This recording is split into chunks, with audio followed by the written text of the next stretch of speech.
Сәлем достар, менің каналыма қош келдіңіздер. Бүгін сіздермен өте тез дайындалатын печенье дайындайтын боламыз. Ең алдымен осы видеоға лайк басып, каналға тіркеліп, қоңыраушаны басып қойыңыздар. Достар, бұл печеньенің құрамы өте қарапайым және тез жасалады.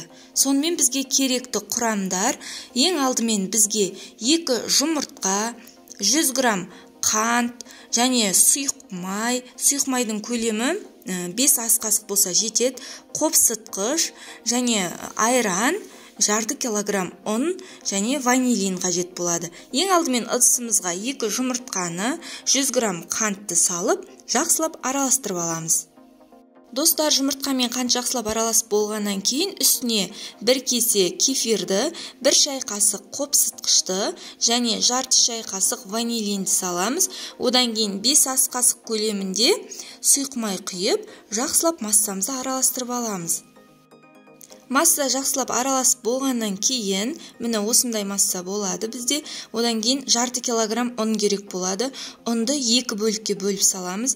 Мен алдын ала електен өткізіп алдым. Достар, сіздерге айтатын кеңесім: осындай печенье, пирогтар пісіретін кезде міндетті түрде ұнды електен өткізе отырып қосыңыздар. Міне басында осылай венчикпен араластырып аламыз. Келесі кезекте тағы да ұнның екінші бөлігін саламыз да енді қолмен илеуге кірісеміз. Достар, келесіде менің каналымнан шығатын рецепттерді бірінші болып көру үшін осы видеоға лайк басып, каналға тіркеліп, қоңыраушаны басып қойыңыздар. Достар, мінекей біздің қамырымыз дайын болды. Әрі қарай енді қамырды жаятын боламыз. Қамырды жаймас бұрын тақтайымыздың үстіне аз ғана ұн сеуіп аламыз. Міне бірден илеп бола сала, әрі қарай қамырды жая беруге болады. Міне енді біз оқтаумен жайып аламыз. Қамырды жайған кезде қамырдың қалыңдығы жарты сантиметр қалыңдықта болу керек. Өте қатты етіп, жұқа қылып жайып жіберуге болмайды. Міне дайын болды. Дайын болған қамырымыздың бетіне кесточкамен осылай сұйық майды жағып шығамыз. Өте қатты жақпай қойыңыздар. Ақырын ғана жұқалап жағып шықсаңыздар болады. Келесі кезекте осылай қантты себелеп сеуіп шығамыз.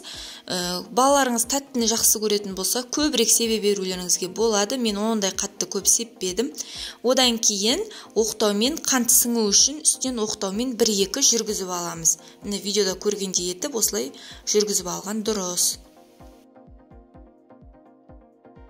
Келесі кезекте печеньелердің пішінін жасаймыз. Мен қарапайым түрін көрсеттім. Бүгін 4 бұрышты етіп кесіп аламын. Егер сіздерде печенье жасайтын пішіндер болса, өздеріңіз кез келген пішінде жасауға болады, немесе дөңгелек пішінде жасауға болады. Мен осылай 4 бұрышты етіп кесіп жасадым. Сіздер ромбик тәрізді етіп кессеңіздер де болады. Өздеріңіздің қалауларыңызға қарай кез келген пішінде жасай берсеңіздер болады. Міне дайын болған печеньелерді енді противенге салатын боламыз. Егер сіздерде пергамент қағаз жоқ болса, противенді майлап алып сала берсеңіздер болады.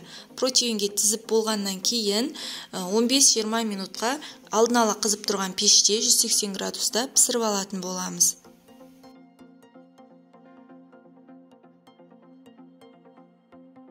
Достар, мінекей 20 минутта біздің печеньелеріміз дайын болды.